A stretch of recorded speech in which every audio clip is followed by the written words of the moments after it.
Guys, how's it going? Welcome back. So Macs are better than PCs. They're cheaper than PCs, and they're actually faster too. You actually get more for your money with a Mac than you do a PC. Um, Pretty bold statement, Cav. Yeah, I know. Yeah, but what about all that testing out there? Yeah, pish posh. Okay, look, all that testing that's going on out there of PCs against M1s. Number one, ain't nobody going dollar for dollar. Okay. You can't. They're not even going spec for spec because they know they can't. Because if you went spec for spec, head to toe again or toe to toe against a MacBook Air, even the M1 chip, you're going to spend far more money, like literally thousands. Okay, and I'm going to prove it to you. Okay. Also, the testing that they're doing with these programs, the majority of these programs are not even natively written yet for the M1 processor, let alone for the Monterey OS, even Big Sur. Okay, well, some of them are transported to Big Sur by now, but still not natively written yet for the M1 chip. So that creates a bit of an unfair advantage. Same in gameplay. They're putting, AAA titles, PC to Mac, and, they're even using hopped up PCs, and it's like, how is this fair against a Mac? It's really not, because you're not going spec for spec. You're not going dollar for dollar. And that's one thing that's actually going to be impossible to do. You can't actually take a PC and go spec for spec and have the same dollar value. You will spend thousands of dollars more just to even be comparable to a MacBook Air. I'm going to prove that to you right now. Let's cut over to the computer. And be fair. Try. So this is on sale, brand spanking new at Best Buy. Now, Canadian prices, okay? Figured out for US. About 900 US, well, 999 US, 1300 Canadian. Okay, now this says save 1729. So this is normally about a $3,000 laptop. It comes with a Ryzen 5 Pro 5650U, 400 nits of brightness, full HD, in other words, 1080p, which is very common in PCs. Very, very common. 16 gigs of RAM and a half a terabyte of SSD. That's a pretty nicely kitted up computer when you start looking at it that way, but that's the big deception that so many people running PCs fall for. However, we're going to help you out a little bit. So, Ryzen 5 Pro, let's take a look at the processor. It does say AMD Radeon graphics, but it doesn't tell us what it has, but I really don't think it's going to matter. Anyhow, so let's look at the specs.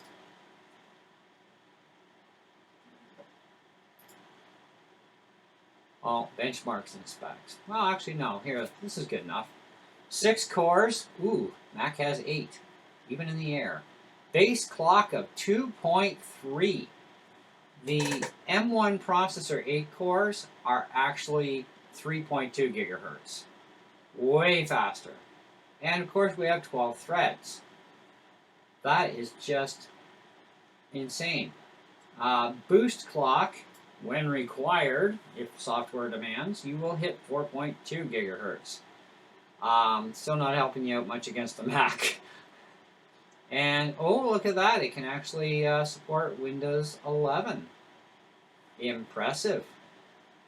7-core graphics for AMD. Okay. So the base model MacBook Air is actually 8-core by 7-core GPU. This is a 6-core CPU to a 7-core GPU, and the 6-core in this is only 2.3 gigahertz to the Mac's 3.2 gigahertz. So even on sale for almost half the amount, well, actually less than half, you're still not even going to touch a MacBook Air at $1,300. I'm not surprised. Anyways, pretty sad. So, for a $3,000 computer from Apple, what are we going to get? Well, I kind of spec'd this up a little bit to be fair for $3,000 price tag. And I'm still actually less than the regular retail on that ThinkPad, okay? I get 16 gigs of RAM, which is factory. I get a 10-core CPU, a 14-core GPU. I get a 16-core neural engine, 16 gigs of unified RAM, 1 terabyte double the storage, 14-inch liquid retina XDR display. Now that's kicking out some serious resolution, okay? 3 Thunderbolt 4 ports, HDMI, SDHC card slot, MagSafe 3.0 port. Wow, this is just an amazing little machine, isn't it? So I upped the ante. So now we've got 10 core by 14 core by 16 core on the CPU and GPU. We're at 16 gigs, and of course we have 1 terabyte of storage from the stock half a terabyte, and we've got it around just under $3,000. So this computer at the same normal retail of this one is gonna eat it for breakfast and spit it out. The MacBook Air, okay, I mean the Air in itself, let's go to the Mac.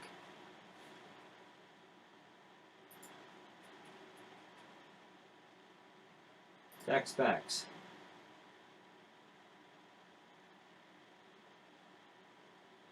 The Air is a 13.3 inch IPS technology. It's got a retina display with a native resolution of just between a little over 2K, almost 3K resolution, okay? Almost. So far higher resolution. It also supports 1680 by 1050, 1440 by 9, 1024 by 640, same nits of brightness. Definitely a far superior display either way. 8-core CPU, which is at 3.2 gigahertz, 4 performance and 4 efficiencies. 7-core GPU, that kind of matches our Lenovo. Okay, and this isn't the top tier, and there's not a whole lot of difference from $12.99 to $16.49, but we'll take a look at that. Okay, and here's where our differences are: $512 instead of $256. Okay, so we're going to pay a little bit more money. We're going to pay like $16.49. Now this thing starts at $1,300, right? But it can get up there, and you can customize further, right? To a certain point. Wi-Fi 6, Bluetooth 5.0, 720p FaceTime camera. We don't even know what camera is coming in the ThinkPad. It actually, I don't even think it tells us anything about that.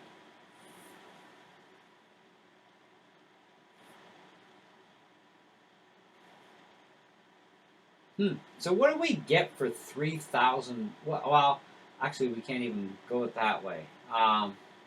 Well, sure. Let's go for $3,000 because we had that spec'd out book. So let's go price.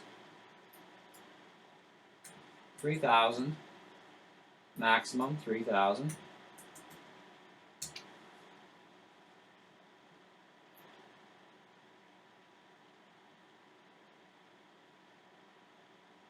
Oh, this is going to make me wait? Okay. This should have been apply price range. There we go. No. You're kidding me. We're going to start at the bottom of the barrel and work our way.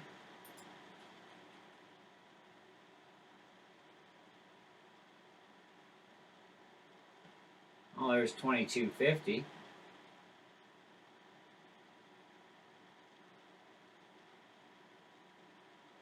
Actually, we were at... Let's do something. I'm trying to be fair.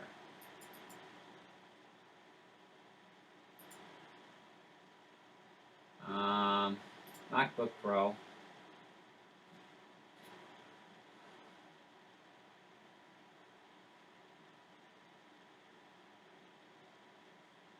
$3,100.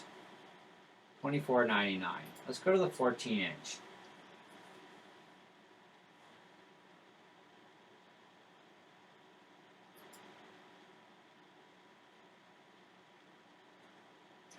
So for 14-inch for $2,500, we can get an 8-core with 6 performance and 2 efficiency, 14-core GPU, 16-core neural engine, 200 gigabytes per second memory bandwidth. Oh, look at the specs on this thing. That is Liquid Retina XDR. 4K, basically. Wow. That is so sweet. 1,000 nits sustained. 1,600 nits peak brightness. 1,000,000:1 contrast ratio. 1 billion colors. True Tone Tech. ProMotion technology. Wow. 16 gigs of RAM comes with it. Configurable to 32. 17 hours of Apple TV. 11 hours wireless surfing on the web. Oh, wow. Half a terabyte configurable to 8 terabyte. Yeah. And that's coming in at a pretty amazing price, too.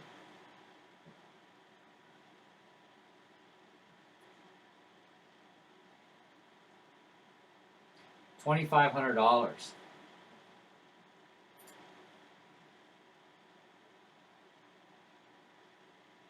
What do we get for $2,500 on a PC?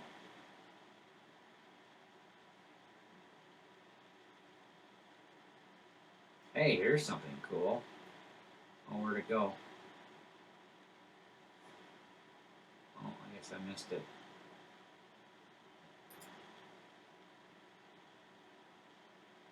I hate how Best Buy searches work. I wanted a price range, and won't even give me that. Trying to find you guys some fairness in price. I mean, I pretty much said it all already. Here we go. 23. That's about as close as we're going to get, I think. What do we get for $2,300?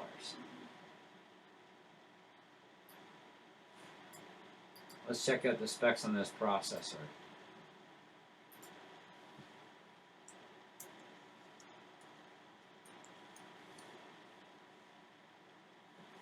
This will be interesting.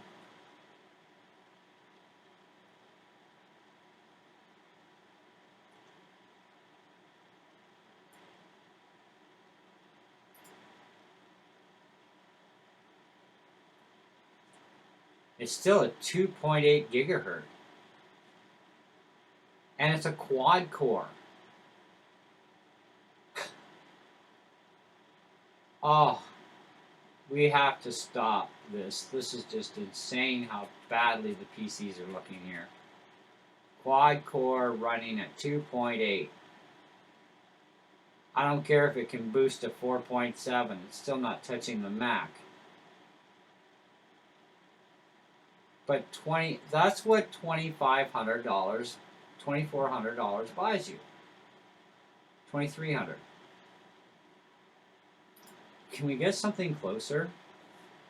I mean, when you're going to compare computers, guys, you got to go price for price and try and also go spec for spec too. And I'm trying here. $3,000. All right. Well, $3,100. That's actually more expensive than the MacBook.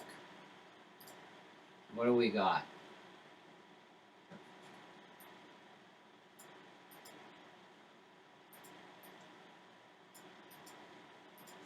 Does it even tell us first? Of course not. All right, let's see what the specs are on this puppy.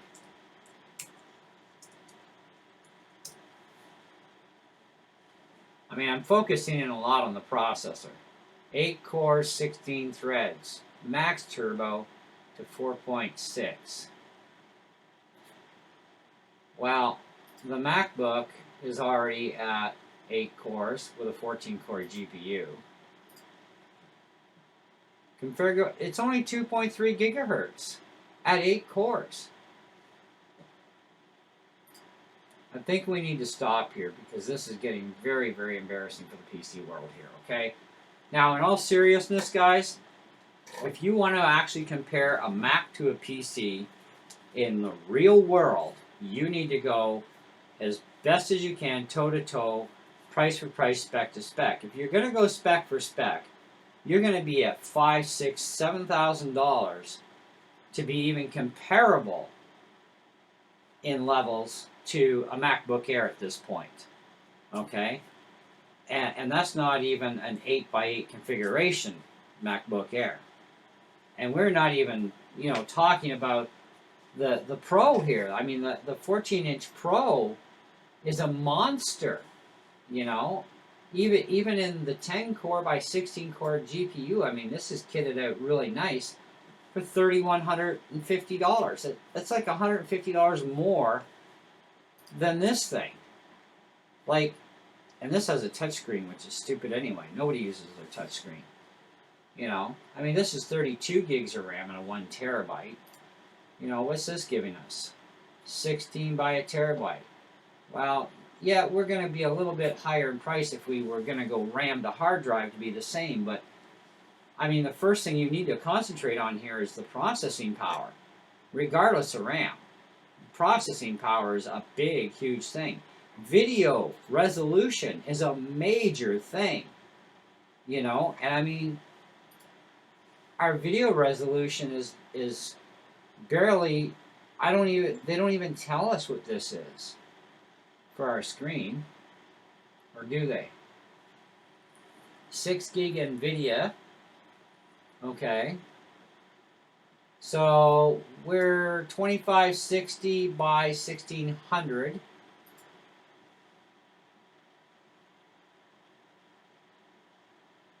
and this one as an XDR. Overview.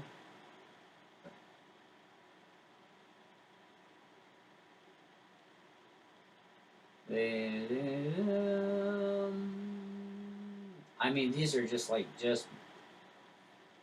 1080p FaceTime, which is nice.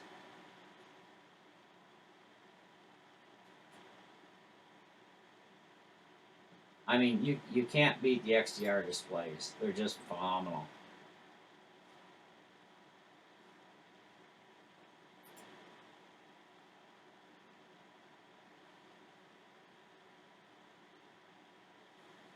Should say something. Okay, 3024 by 1964 native resolution in a Liquid Retina XDR against 2560 by 1600. Give me a break. I mean, we're not even getting the same resolution capabilities here. Not even close. Now, the Bluetooth is 5.2. That's fine. I mean, Apple's still at 5.0, which is not a big deal. By next year, they'll probably be at 5.2. But even still, Bluetooth 5 devices, even a 5.2 device will backwards go to 5.0 easily, But either way, I mean, you still got Wi-Fi 6 in all these laptops from PC. You got the Wi-Fi 6 in the Mac. It's but we can't even get anything that would be even close. And we're still spending less money on a Mac, and yet, Macs are more expensive. No, Macs are not more expensive. Macs are cheaper, and they're more powerful. And we've just proved that right here on my channel, just in doing this. And I'm not even running benchmarking here. I mean, and there's no point to benchmarking anyways. Look at all the tech channels. What's the one common thing of these channels that are actually being honest about it? They are going to tell you that these programs are not yet written native for the Mac M1 chips and the Mac OS. So Rosetta has to kick in to run these programs, which is basically emulation, which actually does show the Mac in a bad light. But if you put the Mac in native programs to the same exact native programs on the PC, and your machines were spec'd out identical, I'm sorry, but the Mac is going to eat it for breakfast and spit it out sideways, as per usual. And at far less cost, the Mac is still the cheaper. Anyway, that's it. That's what I got. Like it or not, those are facts. Thanks for watching. See ya on the... Well, guys, you've seen it yourself. When you compare price to price and try and go toe-to-toe, it's not helping you any. When you try and spec things out, you're going to have to spend more money, and you're still not going to get the same performance levels of a Mac. So you're going to have to spend absorbent amount of money, though, if you want to try and beat these Mac computers with the M1 chips. Okay? So, yeah, I'm kind of thinking, yeah, I kind of rest my case on this one. When we can get some real world emulation benchmarks that are native on the Mac, then we'll see how well benchmarks work, which aren't actually real anyways. They're a kind of like a looking glass into possibilities, but not really realistic. Real world testing is what really proves things, and the real world testing that has been going on has still not technically been fair, because you have to have apps that are running native on the Mac, native on the PC, for their operating systems and processors, okay? And then you have a fair comparison. But also, at the same time, you need to have these machines spec'd identical and see what the cost difference is. And pretty much we've seen it here. To get something that's close to the Mac, but still leagues off either way, even in the processing speed, you know, you're still not there. You're still spending way more money, and you're still not even getting the same display quality as the Mac. You know, so it's kind of, yeah. So, I don't know why PC people think that, you know, PCs are so much better and they're so much cheaper than a Mac and so much faster than a Mac. Because when you get down to real world, when we're talking dollar for dollar, we're talking spec for specs, sorry, but Macs are coming in obviously much better quality, much better features. You might get a little bit less RAM or less hard drive space, but you can compensate for that difference if you wanted to, but you really don't even need to. I mean, pure raw horsepower is where it's really at. And that horsepower also gets unlocked at 16 gigs of RAM on a Mac and on a PC. That's when you unlock the full potential of that machine. Now, it can only get even better when you're adding even more RAM in, because there are programs that are RAM hungry. So you would need to add more RAM in on both sides, Mac or PC, to get those programs running more effectively and efficiently on your computer. And yeah, from what I'm seeing in the numbers, I'm not seeing a PC that's going to be even comparable to even a MacBook Air unless we spend thousands of dollars to do it on the PC side. So, and that's just in that sort of stuff that we're doing today. And this is a little touch of real world hands-on stuff here. Anyways, thanks so much for watching. I hope you enjoyed the video, and if you didn't, well, that's life. Can't make everybody happy. And once again, I've probably accomplished my mission of cheesing off some PC people. And I do run both platforms, guys, don't get me wrong. And I do like my PC for what it does and what I do with it. But I still will always prefer a Mac, because it can do what PCs cannot do. And that actually does include the whole 5K thing. So you can't run a 5K display on a PC. So, at least not in this point in time. But anyways, see ya.